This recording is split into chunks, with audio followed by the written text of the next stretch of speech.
नमस्कार, मी तुषार पायगुडे. मित्रांनो, आजचा प्रश्न फक्त आकडेवारीचा नाही, तर आपल्या देशाच्या भवितव्याचा आहे. एका बाजूला मंदिरे, धार्मिक स्थळे, बौद्ध पर्यटनासाठी 2026-27च्या अर्थसंकल्पामध्ये शहरांमधली मंदिरं, शहरांचा आर्थिक सक्षम होण्यासाठी 5,000 कोटींचा निधी, धार्मिक स्थळे, धार्मिक स्थळाला जोडणारे पर्यटनचे रस्ते, मार्ग याच्यासाठी चालू आहे.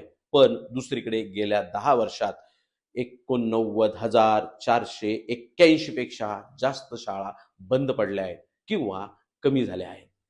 याच्यामुळे गरीब तसेच विशेष ग्रामीण भागातील मुलांना शिक्षणापासून वंचित राहावं लागतंय. शिक्षण हे प्रत्येक मुलाचा अधिकार आहे. जरी असलं तरी ते प्रत्येकाला मिळालं पाहिजे. उद्याच्या भारताचा पाया आहे. मंदिरं हवीत, पण शाळा कधी आधी.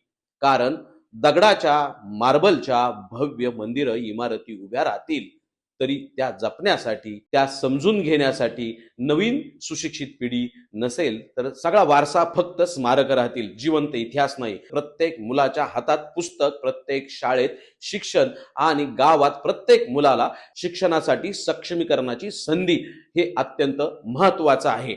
म्हणूनच आज शिक्षणाला प्राधान्य द्यायला हवं. कारण शिक्षणाशिवाय वारसा कोण जपणार? शिक्षणाशिवाय भविष्य कसं उभं राहणार? तुम्हाला काय वाटतं? शाळा आधी की मंदिर आधी? कमेंट बॉक्समध्ये आपल्या प्रतिक्रिया नोंदवा. कारण हा प्रश्न फक्त चर्चेचा विषय नाही, पुढच्या पिढीच्या भविष्याचा आहे.